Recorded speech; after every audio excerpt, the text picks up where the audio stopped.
Here. Now I'll say hello to everybody. Welcome. As you come onto the webinar, I'm going to have Dakota promote everybody to panelists so that we can see your video and you can have an opportunity to have a look at us and we can talk to each other. This is a great webinar to have. I'm so excited to have with us the amazing Rick Geha. Super Rick, how you doing, my friend? Good, buddy. Good, buddy. Takes one to know one. It's good to be on anything with you. So let me tell you something. I want to give you a formal introduction. So besides being one of the coolest people on the planet and one of the snappiest dressers, I actually feel like you dressed down for this, Rick. I don't have to put my sunglasses on for your jacket or your pocket square. yeah, I took the jacket off because I've been on Zoom since, well, for 3 straight hours now. And I said, I just needed to cool down a bit. So you got to cool down. Yeah, but I actually wore a very new shirt that I like a lot. So it looks good. I got to tell you that I was at a live event this week with 300 or 400 people, and it felt so good to have a live audience. Yeah. And so I'll tell you what, I think everybody's zoomed out, and yeah. I appreciate the people that are jumping on the call with us today. We're going to really talk about how do we hire and keep really great talent today with Rick. Rick's been in this business, I don't know, for more than, I want to say 30 years. 41. 40, are you 41, 41 years. 1980, May 15th, I got my license. So. He's been running real estate companies, recruited for some of the biggest brands in the country, and was one of the best recruiters I've ever met. Rick's one of the good people in our lives. So you meet a lot of people over your career, and a lot of people come in and out of your life. Rick's one of the people that when I first met him, I knew we would be friends.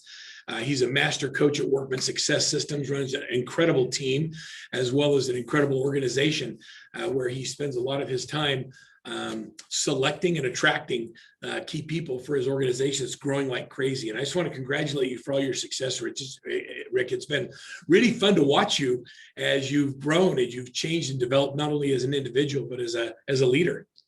Well, that's very nice of you to say. And for those of you that are on the call, I attribute a lot of my success over the last 6 years to my affiliation and association with not just Workman Success Systems, but Verl himself. He's an amazing man, father, grandfather, husband, and just a lot of respect for this man and what he's built. And it's been my honor to be working. But definitely the last 6 years, Verl, as you know, I was coming out of some pretty dark times when you and I first met. And your example of values and being the man I'm capable of being are all things that you've set up a very good example of. So I appreciate it very much. Well, thank you. So as we invite you to be a panelist, just go ahead and turn your video cameras on. Rick and I, we like to talk to real people. Yeah. And so if you have video, turn it on so we can see your smiling faces like Irene and John. We're glad you're here. So Rick, I want to get into it. When we talk about acquiring and adding talent, I want to know, in your career, how many people do you think you've recruited? Well, I appreciate you asking that. And a few weeks ago, you and I were talking and we tried to put some number behind it. I first started recruiting. I got my first job as an office manager in 1993, but I can remember liking my uncle's office so much in 1989. 1989 was my 9th year in the business. First time I really had big success. I sold 67 homes that year. And I was super pumped. So I was talking to people and I was always excited. And then they would come to my uncle's real estate office and there was not much. He had shag carpeting in the 80s and shag carpeting had gone out in the 70s and he had paneled walls. So I realized that it was really more about the people that were there than it was about that. So I started doing that. It wasn't really, oh, I'm going to go out and recruit. I was just saying, oh, come on over. We're having a lot of fun. I never even knew the word recruiting then. But in 1993, when I went to manage that real estate company, my boss at that time was a gentleman who today is the CEO of all of real estate for Berkshire Hathaway named Gino Blafari. And he was my direct report. We were buddies. Like he was Italian, I was Lebanese. It was almost like we were kind of the same relation, same background. And man, he was pretty insistent on the best way to build a real estate office was to recruit, educate, and retain. Those were his 3 words: recruit, educate, and retain. So learned a lot from that, but that's how we got to today. But yeah, I think it's been probably over 5,000 people that I've directly recruited or had a role in recruiting over those years of doing this. So you've been doing it for a minute. Yeah, definitely. So a lot of people think that recruiting is the biggest challenge, but I want to talk about how do we find people? How do we hire them? How do we develop them? And then when we develop them, how do you keep them from leaving? Well, that's I think there's something in there, Burrow. You said something in a class that I was in the beginning when I first joined your company. We were doing a coach training, and you said, when you ask people who are running huge teams that are doing 200-300 deals a year, or even 50-60 deals a year, and you say, what are the problems in your business? They never say leads, right? You said that to me. And then I witnessed the truth of what you said.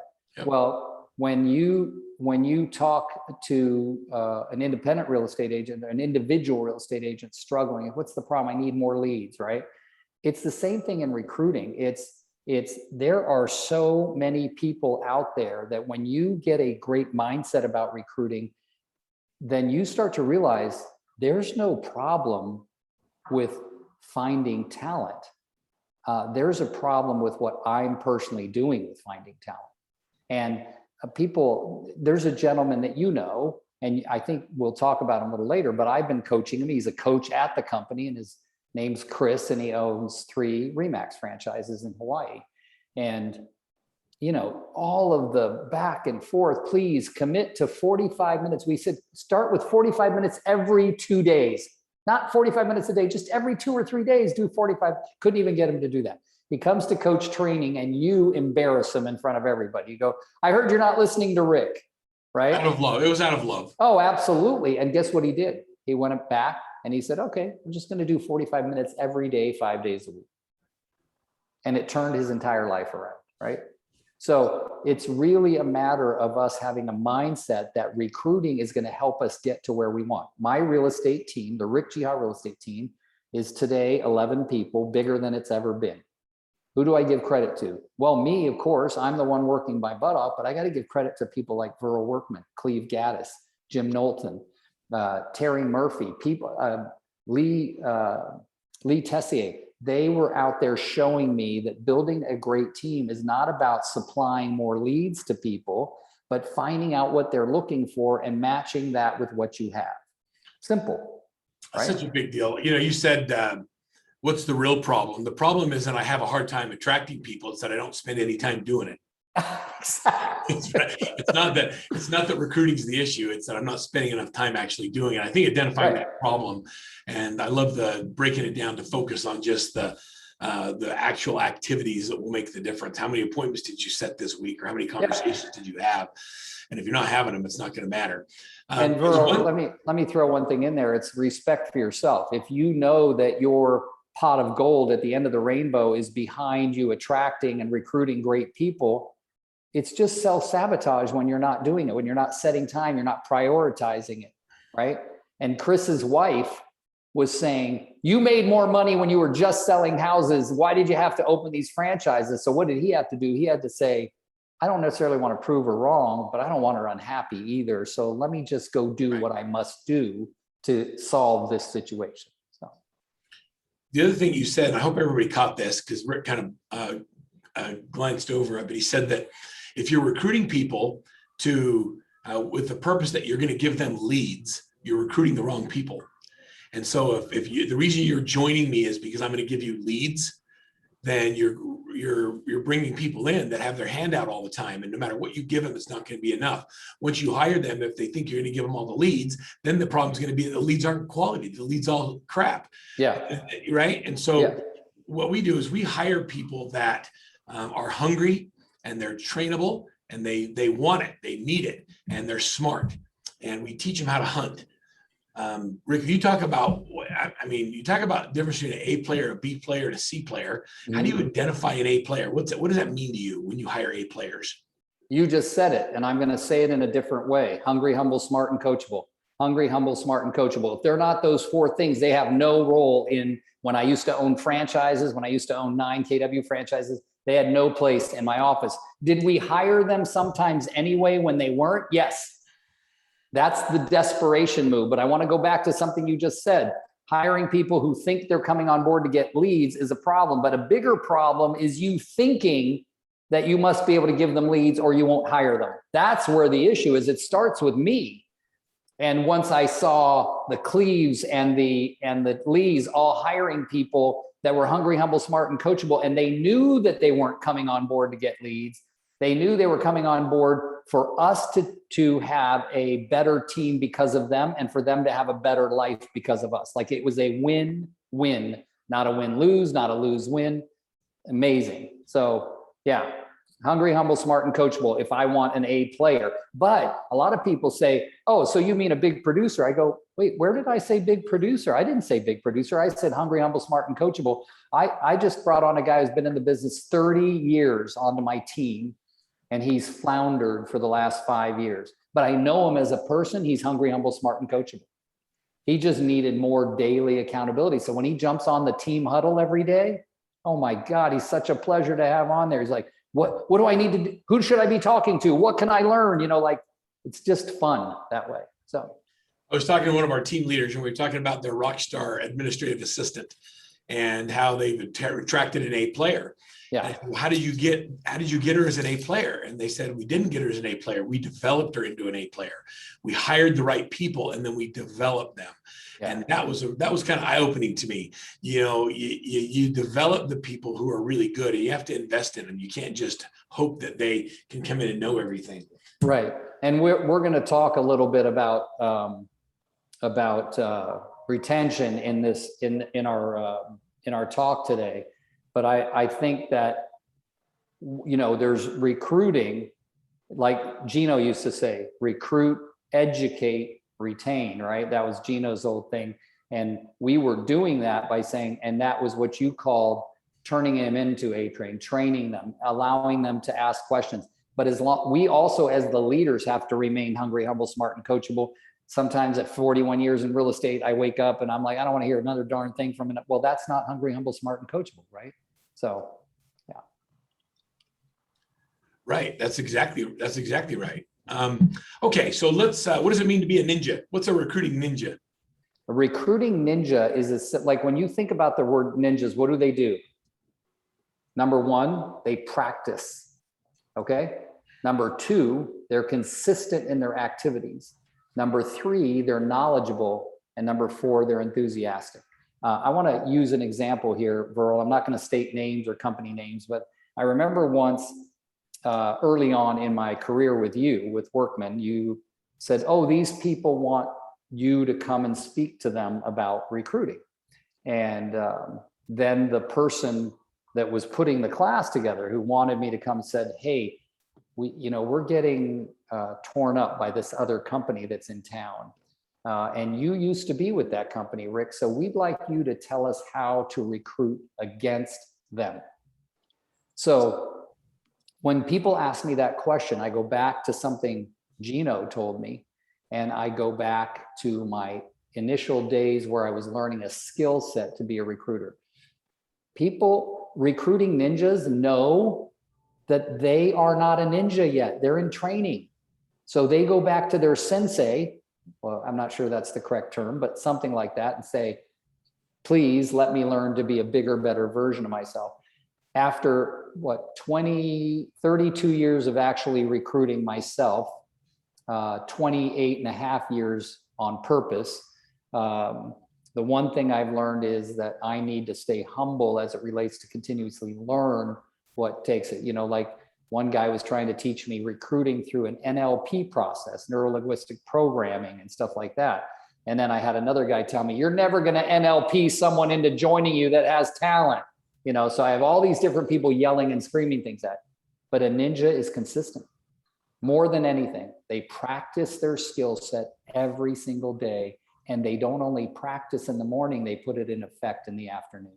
In other words, they're practicing and perfecting by actually going out and doing it. They're not afraid of failing.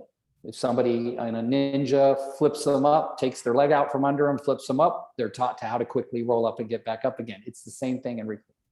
So when you're thinking about, I just did a webinar for one of our coaching clients, World, so just before this, And I was telling people that in success in real estate, and it's the same success in recruiting, is number one is hungry, humble, smart, and coachable. That all falls under number one. Number two is consistent. Number three is enthusiastic. And number four is knowledgeable. I just gave them that over a 1 hour period, and I gave examples of each. When you think about those, that they each require skill set, practice, and also refining every day. And when people, I always say this, you're not recruiting against another company, you're recruiting to your company, you're recruiting to your team, you're recruiting to your organization. That's the important part, is that you have to be the person who actually, my wife was asked from her network marketing industry to do a talk for some real estate people about recruiting. And she said something because they were saying, well, we like to use the term attraction. And my wife said, I'm going to call bull on you, because there's nothing wrong with the word recruiting. Recruiting just means you care enough to find out what someone's looking for. And if you have what they're looking for, make sure you show them that so that they can come and live the life they want to live. And we're probably going to talk about that in a moment, because there's a lot of mindset about the difference in recruiting, Verl. I love that that this picture is here. And when I saw it on the slide deck, I'm like, I should make a big old that and put that in my office, because my team is doing better this year than it's ever done in my history of running a real estate team. And I definitely give credit to what I've learned at Workman Success Systems, because without it wouldn't have happened. But I'm going to say this about it, that we have become a ninja about how to build a successful real estate sales team. That's one thing. Is recruiting involved? Yes, but also a lot of skills around real estate sales. But look what you wrote above that: find, hire, develop, and keep. Find, hire, develop, and keep. I love those words. And I'm going to keep those words as part of my day, because I also want to improve as a recruiter, but also as an example to other recruiters out there about how to build the team they need to build to get them to where they want to go. When I lost everything in 2010, my 30th year in the industry, I go, oh gosh, I got to rebuild, but I've got a much shorter runway. So I've got to be much better at recruiting the stars that are going to help me and them get where they want to get in life. So much of what we're talking about is mindset. But yeah, I think I've answered that question. I just don't want to keep chatting. So no, you're good. So I was thinking about enthusiasm, and I was just at a conference, and there were a lot of people that came up to me, and they said, I'm asking what your most urgent business problem is. And it was a conference for brokers and owners. And they said, well, it's recruiting. And the way they said it, I asked them, okay, well, what do you have that's unique? What do you have that's not fair? yeah. What do you have when you talk to someone that you're so excited about, you have to share it? And most of them couldn't answer that question. They didn't have the energy or the enthusiasm behind their message, because they didn't believe it. And if you don't believe what you have is amazing, it's really hard to recruit to it. And that's why you don't want to pick up the phone and make the call. Yes. And Verl, that's such a good point, because energetically people get if you're telling the truth or not. And by telling the truth, I'm not saying you're necessarily lying, but if you don't deep down, we always used to tell people, every objection you get in your recruiting efforts is a reflection of what you feel weak about yourself. Simple. If someone says, well, I don't know that I like your compensation program. If you can't handle that objection with enthusiasm, it means you also have a problem inside of you about that. Right? Yep. Okay. So, I mean, when I ran 9 Keller Williams franchises, let's be honest, Keller Williams was noted for huge offices with lots of people in them, but never enough desks for everybody. Right? One of my offices had 158 agents in them. We had 47 desks. So what about my desk? Well, if you weren't confident, me, the recruiter, about why having a desk wasn't important, then how was I going to recruit people? Because energetically, that would be the objection. Well, I don't like that I don't get a desk.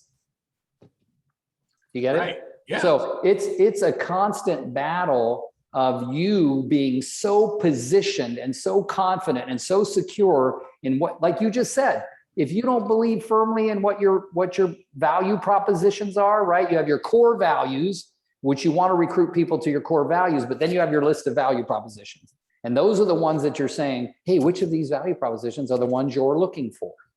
Oh, daily training from your team leader. Oh, you get that on Daily Huddle every day, right? Oh, and we have these weekly calls where we go deeper into training and, those kinds of things. You're looking for the people who are looking for you. It's as simple as that. You're looking for the people who are looking for you. And we used to say, you can't ever say the wrong thing to the right person, and you can't ever say the right thing to the wrong person. Does that make sense right there? That's totally good. I mean, yes, and I have so many stories, but like I had a broker owner say to me the other day that there's a person they've been working on for a long time, and no matter what they say, they're not going to join. I'm like, why are you still working on them? Like, let me give you some dialogue next. Let's work on people that need what we have to offer, and let's share with them our vision and our mission and what we can do to help them. Yeah, and Viral, they could, get them to make a commitment that I'm your second choice. That's okay. I did so many of those in my KW days. Just make a commitment. You seem like you're not ready for this and you love where you are. Yeah, great. Could I ask you a favor? If anything ever changes, first, I'm going to check in on you every once in a while, just to make sure you're doing all right personally, not to recruit you to my company. But I also want to do this. I want you to know that you can reach out to me for anything. You need a question answered. You want to learn something that you don't know well, reach out to me. And if I don't have the answer, I'll get you the answer. But I'd like you to know that if anything ever changes there, you're always going to be welcome in my organization. You're always going to be welcome on my team or my Keller Williams office or whatever. And say to them, I want to be your second choice. I don't mind. Okay. So yeah, that's great. I love that, actually. Yeah. So I love that. All right, so we're going to be ninjas. We're going to practice. Right. We're going to be consistent. We're going to be knowledgeable. And we're going to have massive enthusiasm. Yep. And now it's time to go to work. Let's talk about Rick's top 10. Let's talk about the things that matter and some of the activities that literally generate real results. Rick, we've shared this with a lot of our clients. A lot of our clients use this like the Bible. Let me just let me bring it up so it's a little bit bigger. Let's talk about some of the things you do in your top 10 ways of recruiting. Yeah. Okay, so these have become, kind of part of my life. I'm honored that there's something in the Workman Dropbox that says Rick Geha's anything. How do you Rick Geha's way to brush your teeth consistently? But here's the thing: the consistency is the one thing that we must keep in mind, right? Is that consistency is part of our lives. You're going to do this on a regular basis. So today in my life, because my team is doing so well and I understand thoroughly the precepts of lead generation and building your database and top 50 and ABCs, all of the things that I've been taught since I've been at Workman, and some of them I had knowledge of before, but I wasn't really instrumental in putting them into effect. You really need to put the time aside to do this on a daily basis, as I do. By the way, I do it 5 days a week, just like I preach to my real estate agents and the people I coach and the franchise owners. Paul Ekstrom in Minnesota has 3 Realty One Group franchises. Chris has 3 Remax franchises. It's the same thing. It doesn't matter the name of your company or the name of your real estate team or whatever you're doing. What matters is you have your core values, you have your value propositions, and you get to work. You start talking to people. And basically, if you look at number 1, it's asking the people that are already happy being around you or with you. Right? Who do you know I should be talking to? All right. Who do you know that would be a good fit for our office? When I have amazing talent, guess what? Amazing talent attracts one other thing: more amazing talent. All right. When I'm talking, if a real estate agent represents a buyer on my transaction, my listing, and I love how he does it, I've developed a script that people have used for years long before me that says, I don't want to call them and say, hey, you were amazing on that transaction. Would you like to come and join my team? Well, a lot of agents take that as an insult. I'm not joining your team. I'm good by myself. So I word it differently. I say, Tom, thank you. Thank you for holding up your end of the bargain when we sold that house. I got to tell you, I list a lot of houses and I talk to a lot of agents who represent the buyers on those. And it's very rare that I see somebody that is enthusiastic, knowledgeable, and complete as you were in this. I got to tell you. And here's the first thing that comes to my mind. I always say when I find an amazing agent, they probably have friends that are also amazing agents. I just got to ask you, I'm looking to grow my team. Do you happen to know anyone of your friends that are like you that might be looking for a spot on a real estate team? And do you know what? 60% of the times they say, I would be interested in hearing more about that. And the only reason I didn't say it to them directly, say, would you be interested, is I want to be sensitive to their feelings about their ego and what they think is progression from there. When I put simple ads on Facebook, not even that formal ad, just go on my personal Facebook page and say, the Rick Geha real estate team is looking for another amazing member. All we ask is you be hungry, humble, smart, and coachable. Give me a call. I get calls from people who I would have never dreamed would be considering being on someone's team. It's amazing. So affiliates, your lenders, your inspectors, your title, your closing attorneys, they all know real estate agents that are happy, unhappy, and all sorts, right? So I always ask them, as it says there, you want to say, can I use your name? And I get a lot of people who say, don't use my name, but here's a hint. And I get some people say, oh, tell them I sent you. Just be respectful of your referral source, right? The 3-letter campaign, guys, is amazing. It doesn't matter. We started using that when I was running the Century 21 office in the 90s. Doesn't matter what company, whether you're a company, a brokerage, or you're just a real estate team wanting to attract people, that works really well. Where you, the team leader, your buyer's agent is in a transaction, or you're the broker and one of your agents is in a transaction, the 3-letter campaign is probably, it's like farming. A lot of people think it's old fashioned, but it still works like a son of a gun. Okay, so the 3-letter campaign is 1 letter when they start the transaction, 1 letter in the middle, and 1 letter at the end, basically saying, hey, thanks for being in a transaction with Tom on my team or Tom at my brokerage. And then the second letter in the middle of the transaction, about 15 days in, is, hey, hope everything's going well. Let me know if I can be of assistance. Tom says you're doing great on your end. And then the third letter is say, congratulations, I have a little closing gift for you. We really appreciated how you handled that transaction. When can we get together? If I don't hear back from you, I'm going to call you. You can give them a book. I used to love giving them books. The Millionaire Real Estate Agent, The Traveler's Gift, the 360 Degrees of Talent from John Maxwell. Like, I'd give them any kind of book. Now I give everybody Verl's favorite book that was Gino, my boss's favorite book back in the 90s, which is The Greatest Salesman in the World by Og Mandino. But people love that stuff, right? So Rick, one of the things you talked about, I thought was really good. When you talk about the 3 letters, those are great. Yeah. Somebody wrote this question. Brad asked the question, what do you do if the agent on the other side was a disaster? I'd say don't recruit them. So I'll send them the letter. Yeah. Well, one of the things that we would do is really truly go to the agent when I was running the Century 21 office in the 90s, because we grew that office from 12 agents to 130 agents over several years. But we'd go to the agent, go, how was he? Or how was she? And they'd go, horrible, right? But you have to remember this about horrible is a perspective of my agent. And what if I went to that agent said, your agent was horrible, I was great. Remember, we got to remember perspective. And I can remember that when I was training to be a franchise owner, Keller Williams was putting you through training to be a franchise owner. They would say, don't, Mo Anderson in her Oklahoma accent, don't hire mean people, and she'd say that, and you'd make a list of people that you said, these people are never going to be in my office based on their reputation. And I can remember keeping that list. And I also remember bringing one of the people that we were told never to bring into our office, that she would ruin everything for anybody. And she came almost on bended knee saying, I would love to work with your office in our Pleasanton, California, Keller Williams. And when she came on board, I had at least 30 of my top producers. We had 180 agents in that office say to me, what the heck were you thinking? And I said, I saw a woman that was humble, very humble and broken. And I said, we have a place for her. And she ended up endearing herself to people. I had people coming in my office and said, Rick, gosh, she's not the person I thought she was. Yeah, that whole perspective thing ruins a lot of stuff. But man, I'll sit down talk to a top producer. Doesn't mean I'm going to hire him, but I'll sit down. And Verl said something.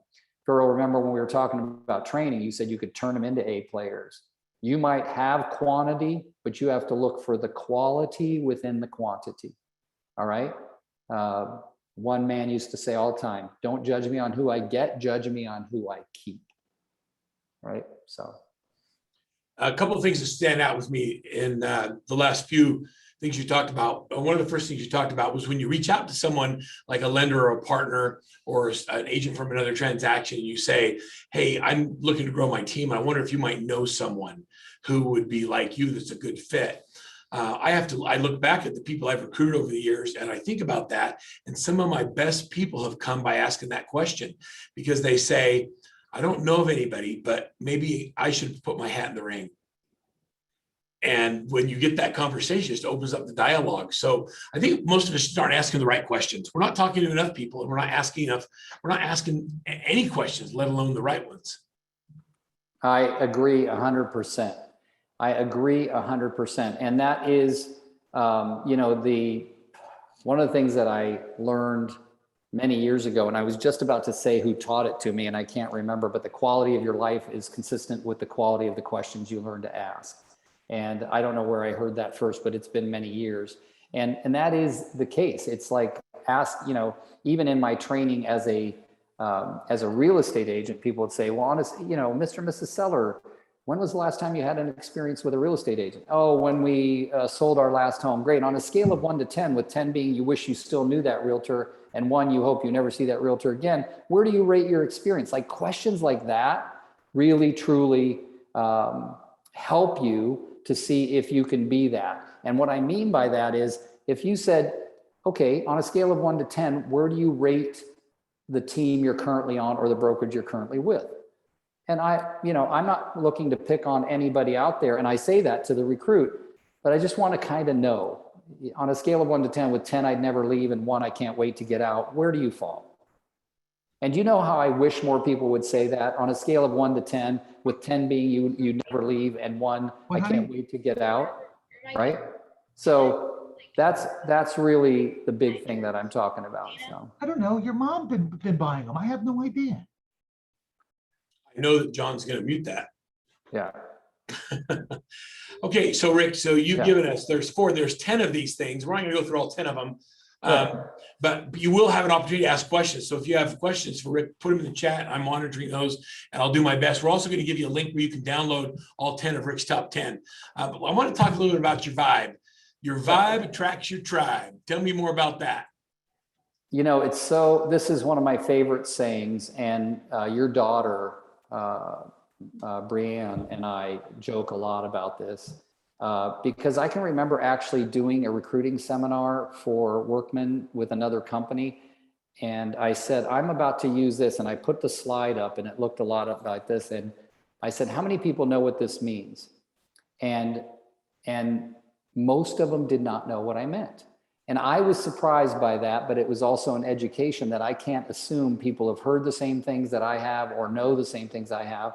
And also they probably have heard things and know things that I don't know. So it always keeps you kind of hungry, humble, smart, and coachable. And this is simply this. If you want people to show up and be attracted to what you have, whether it's your brokerage, your team, whatever, then you have to be that person that you want them to be. You have to have a vibration about you that will attract other people with that vibration, right? In other words, I finally have a team, that has no whiners on it. You know why? I don't whine, right? My wife said something to me once. There was a great Bruce Willis movie years ago called The Kid. If you haven't watched it, go back and watch it, but it's him grown up as a man, and his kid version of himself is walking around with him all the time. And he looks down at it when the kid was whining, which was him when he was a kid. He looks down and says, I'm going to call the wambulance for you, right? And now I see that. I see that I was a whiner.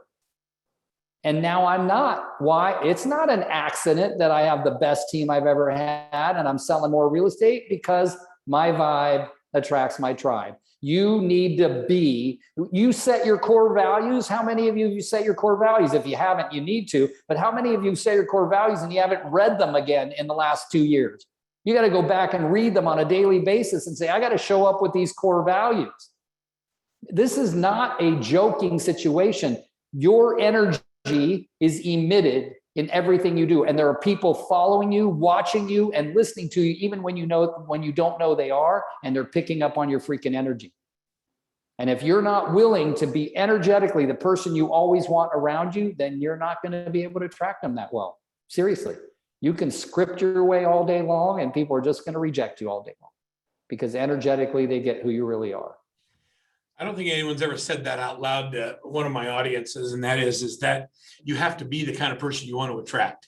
And if you're a whiner, you're going to attract whiners. If you're a bombastic, dictating leader, you're going to attract people that are like that. Yeah. And so you have to think about what kind of vibe you're putting out there, and how do you attract people that give off a different vibe. And I'm guilty of that in some of my own things. So I have to think about how do I change that, and how do I create a better vibe.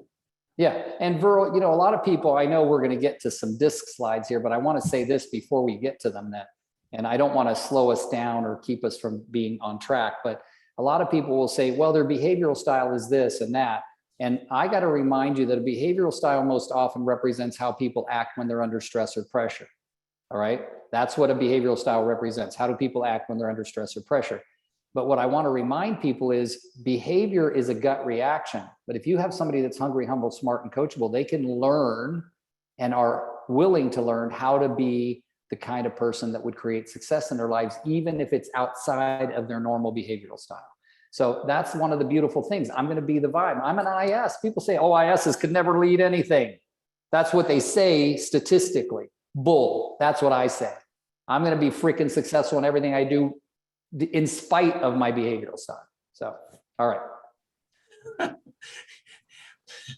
Okay. I have so many things I can say that are funny, but I'm not going to. So the getting to know you sheet that we use at Workman is when you interview someone, you talk to them, it's simply a way of asking questions to be interested and to understand who they are so that you can collaborate them at a different level. How effective is having more information about someone you're wanting to recruit? Priceless, priceless. And now we get opportunities to, back before 2008, before Facebook and all of this, there was something called MySpace, but it wasn't that big of a deal. But man, this is all we had. We had our getting to know you form. If someone says my favorite color was green, then when we wrote them a handwritten note to say, congratulations on your new listing, we wrote it in green ink, right? Just little stuff like that. Sending a birthday card to your agent's spouse, but delivered to their home, not to the agent's box in the office where they're going to go, oh, this is for my wife, and take it home, right? One of the things we found when I was running that office in the 90s is we would do these once a year spouse nights when the significant other or spouse of the person was invited, but that agent was not invited. And they would all meet with me and the assistant manager, and we'd do a state of the office address. And then we'd say, this part is the Vegas rule. Whatever happens and is said here stays here. And we'd ask people, how's it going when your spouse comes home at night? And these were the reasons when the spouse would go home and say, I'm leaving that company. When the agent would go home and say, I'm leaving that company, the spouse would say, it's the best company you've ever been with. They care about you. They care about me. Why would you want to leave? We were building other retention tools with the people at home. And it's a really, really big thing. This is one of your best retention tools. And now what we do is we have our staffs in franchises check their social media and see things that might be on there that you're not hearing about. Oh, my wife's pregnant. Oh, my mom died. All of these things that might show up on social media, but you may not know about in the office, right? And with virtual worlds becoming bigger, people not coming into their office as much. And, I talked to a Remax owner, a friend of mine here in the Bay Area, and he goes, 50% less agents showing up in the office regularly, even now that things are open, because they're much more used to now just working from home and stuff like that. So you don't necessarily know what's going on for them in their lives. So, Rick, a lot of our team leaders and broker owners spend a lot of time looking for new people because they're constantly losing people, not because they need more, not because they necessarily need more people. Talk to me a little bit about the power of retention and what are some of the things you can do to keep the best people? Well, retention is just like recruiting. It requires skills. It requires prioritization. It requires care. I joked around with Gino once back in, I can remember it was 1997. He said, man, you guys got to go back to your office and really act like you care about your people. And I stood up in the middle of the meeting. I'd been one of his managers for years by then. And there was 21 managers, 21 offices, 21 cities. I said, no, don't act like you care about them. Actually care about them. And that's what Gino meant. But But it was kind of funny because you truly do have to care. And I got to tell you, if you're sponsoring or recruiting or attracting somebody to your company that you don't really like, why are you doing it? Like, there's no reason to do that. There's plenty of people, so you don't have to hire the ones you can't stand. All right. And I would say to you, why would you do that? If you want people to be a reflection of you and you don't like you, then maybe hiring this person is right. Because you don't like yourself, why would you like them? But man, if you love yourself and you love the environment you're building, why would you attract somebody that could disrupt that? All right. And that's true in the network marketing industry. That's true everywhere. You don't have to. There's plenty of good people out there, and don't ever put yourself in a position where you're so desperate that you have to say yes to someone that could ruin the amazing thing you've recreated. And one of the things that Gary Keller taught me that was really good was he said, look, we have a capping system. Not everybody does, but we built a capping system so that if somebody was a toxic cancer in our office, we could let them go and we'd know how much money we were losing. And sometimes I noticed this. I dropped a partnership 2 years ago and I loved those people, loved them. And they loved me. We still are good friends, but we both knew financially it wasn't working. And energetically, when we ended it, I had to do that yesterday, reboot my computer. Yeah, that guy, that's going to need to be muted. There it goes. But when we ended it, Virl, it opened up the energy for me. I got $6 million in listings within 2 weeks of ending that partnership. The partnership, the love and care between us was amazing. But what was missing is, since financially it wasn't aligned with my values, then as soon as I ended it, it opened up the universe and all this business came at me. That's what happens with recruiting. If you are in alignment with your values, your value propositions and your core values, and you attract people like that, the universe consistently opens up and people come to you. Like now, I got a call last week from a super high producer asking to join the Rick Geha real estate team. I was shocked, but very honored. So. Did you hire him? We're still in talks, but yeah, we're close. Just checking.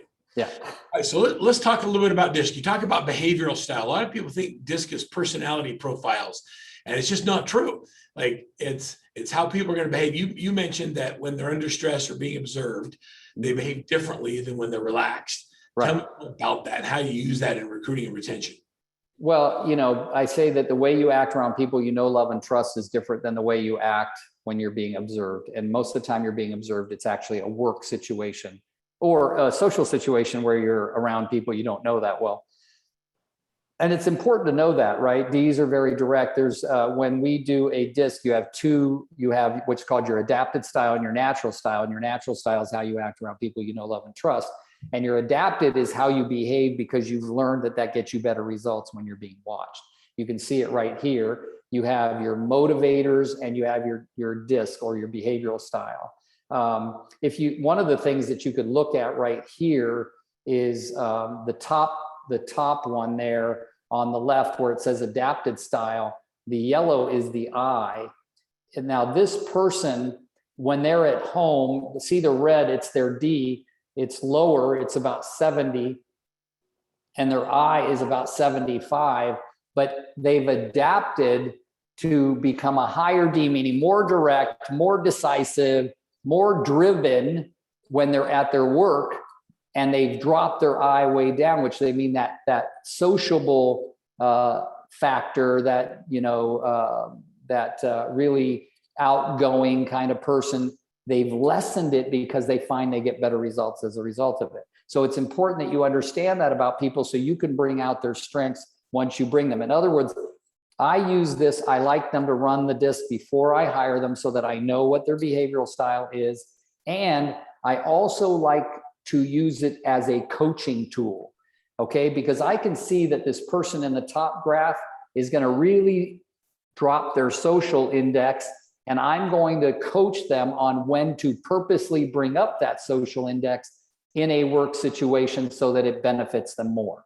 Now, you might say, well, what if I'm not the kind of guy to coach them on that? That's okay. You just keep track of what's working and what's not working and coach them accordingly. That's where Workman success systems come in. I tell everybody all the time, you're not equipped to know everything by yourself.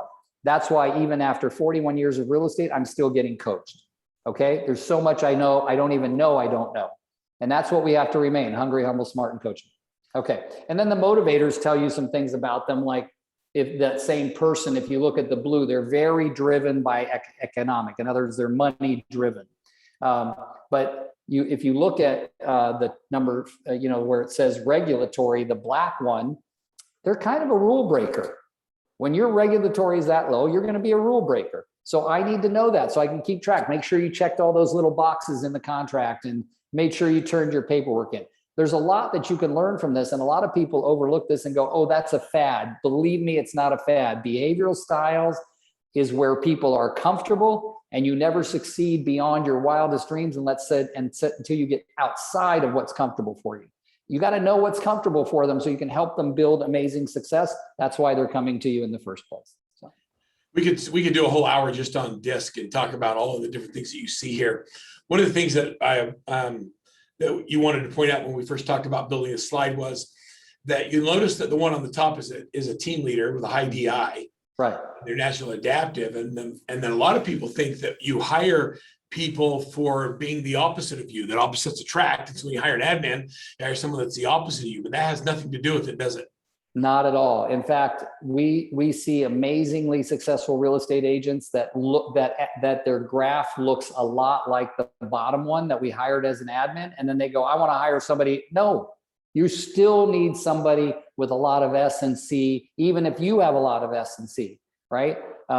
Boy, my admin has definitely, in 5 years of being with me, she's amazing. She's grown into being able to go outside of her behavioral style because she watches me and says, this is what I need to be for Rick right now. It's amazing. Like, she became a gatekeeper. Her behavioral style would have never been a gatekeeper. Because what is a gatekeeper? No, you don't get Rick's time. That's not in her behavioral style. But she learned it because what? She's smart. She knows that her success means sometimes I have to be outside of my comfort zone. Simple as that. So yeah, Burl, you're right. And you know me, I could talk about this subject for days. So I think what's important is that you hire and you look at the DISC position you're hiring for. And so it's not whether they're better or worse, it's that they're going to have a higher likelihood of being successful as an administrative assistant if they have a high attention to detail and they care about others. So there's a higher likelihood that they naturally are going to gravitate to do the things you need to do. So it's not that they're the opposite of what the team leader is. It's that position requires these skills and these behavioral tendencies in order to be successful in that role. yes, absolutely. And so you can get DISC, by the way, if you're a Workman client, you get a couple DISC as a Workman coaching client. If you're not a client, you can go on our website and you can purchase DISCs and motivators. They come together, and it's very simple to do. You just go to the landing page right here. Like, you take a picture of the screenshot before I move on. Yeah. All right. All right. My next slide, Rick, is a fun one to talk about. Manipulation versus enrollment. We come from the old school sales where we did tie downs and overcome objections and resolve concerns. And, you can give me any objection. I can give you the Tom Hopkins, how to resolve that concern, overcome the objection, ask closing questions, and move people into doing something they don't want to do. And that doesn't work in today's environment, does it?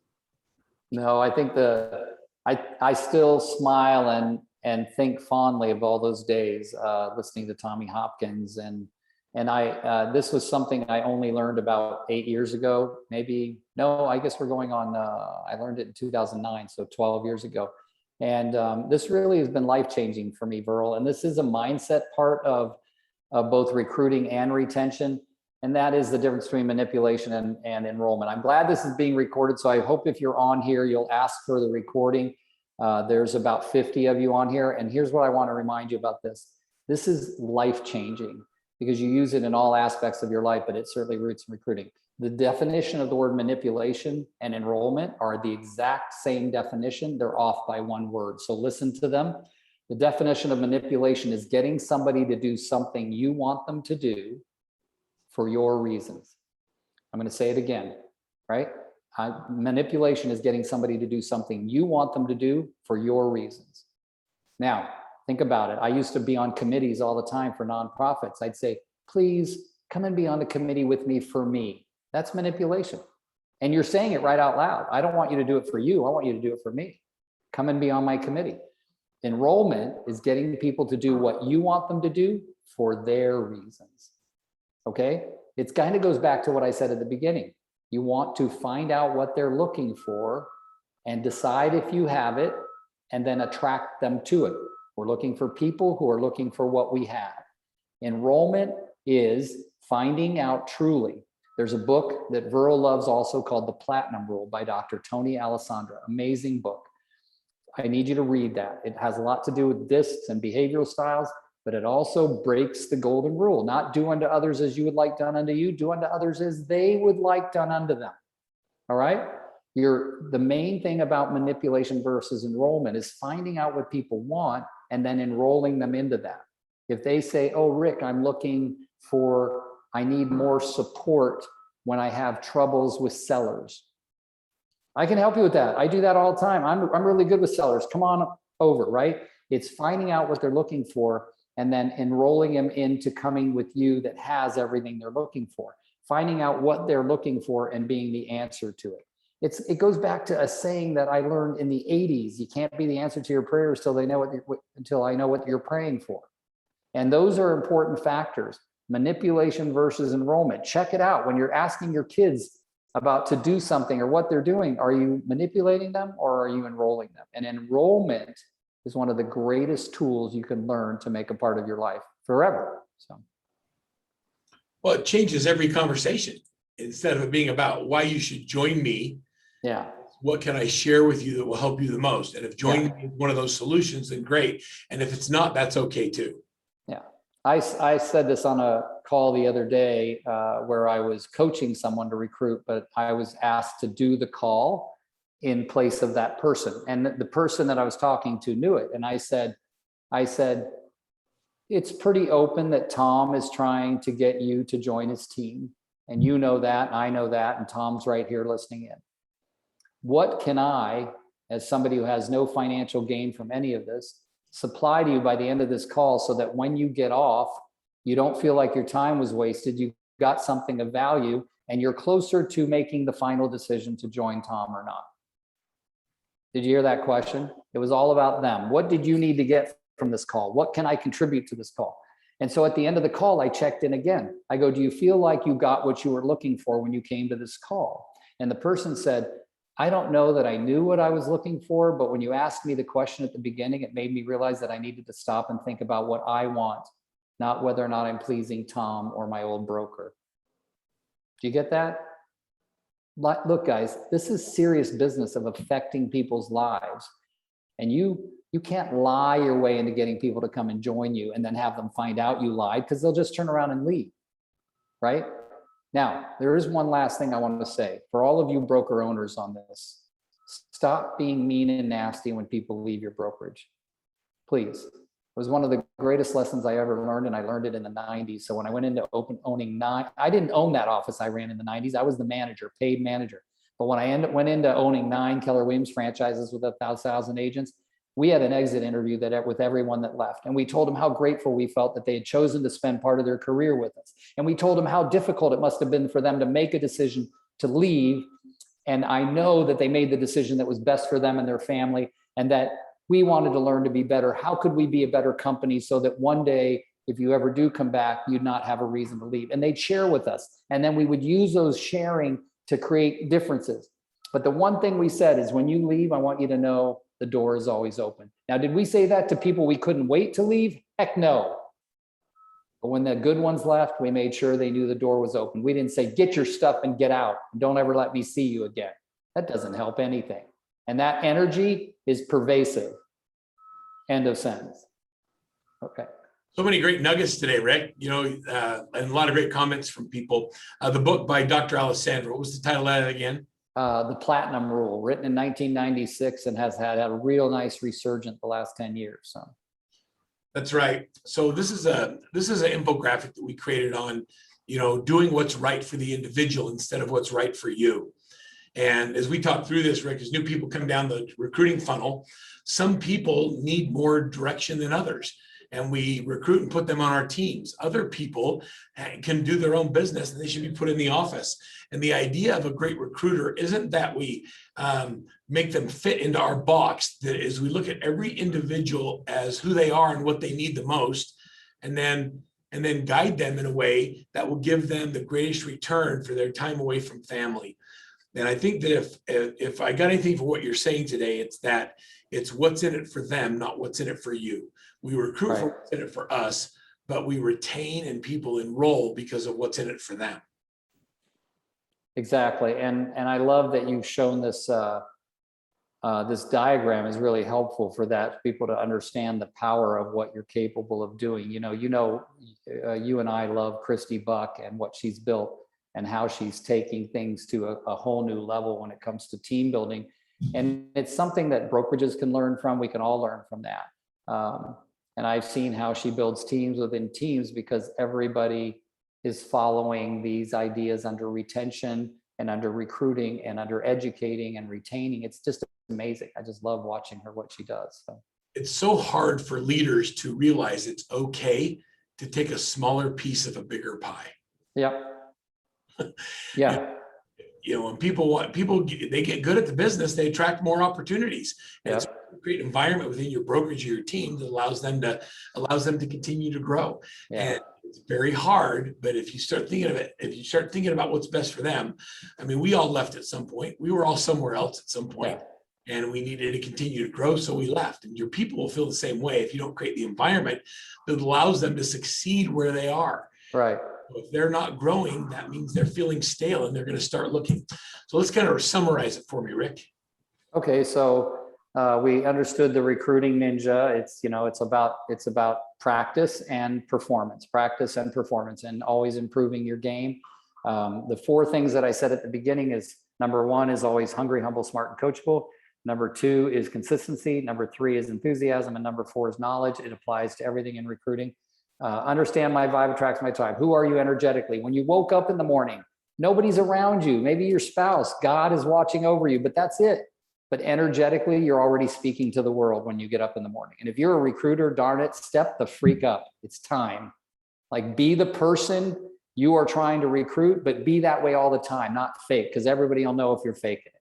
Power of retention, can't say enough about it. Have birthday celebrations, have birthday cards, have parties, check in with your people individually. If you're too busy, have someone check in on them for you and come to you and say, Rick, it's Tom's birthday today. Like, get help if you need help with that. All right, there's no excuse.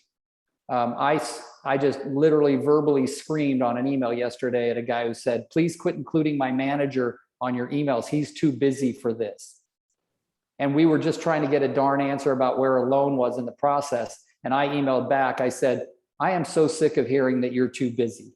We are all busy. And most of us who are responsible hire other people so that we can take care of our clients the way they deserve to be. And I can't be listening to you telling me that I don't want to get to include your manager on my email because you're embarrassed that you're not doing what you're supposed to do and you really don't want your manager to know. That's retention right there. That's all the acts right there that you need to know. Are you doing what you need to do so that people aren't having to go around you to get what they want? Rick, there's so many nuggets. Mike Koch says it's pure gold. I love listening to you teach, my friend. And I think that sums it up for all of us. Monica says the same thing. Thank you so much. I have a lot of notes, and we absolutely will make this available to everybody. For a copy of this webinar for Rick's Top 10 in recruiting, take a picture of this QR code right on your screen right now. Grab your camera, take a picture of it, and then you'll be able to download the top 10, also the getting to know you sheet, as well as get a copy of the presentation. So give that. And for those of you that don't have a coach, Rick, what's your take on that? It's time to get coached. Yeah, this is, guys, everything that you want to be a master at requires coaching. Okay, we're not born by God to know everything about everything. We have the talent God gave us to be willing to learn and to be open. Those four things: hungry, humble, smart, and coachable. I got to tell you, I'm almost 64 years old, 41 and a half years in the business, and I'm hungrier today than I've ever been. And that doesn't mean I'm desperate. It means I just want more for me and my family. Well, thank you, Rick. On behalf of Workman Success, thanks for being such a great part of our amazing family. Imagine having somebody like a Rick Geha as your coach. We have amazing coaches at Workman Success Systems who genuinely are successful in their own life and business, but they coach because they care and because they get to meet people like all of you. So thank you for being here. I'll talk to you soon, Rick. Let's go kick some butt with recruiting the rest of this year. Have a great one, my friend. Bye, guys. Thank you. Bye, everybody.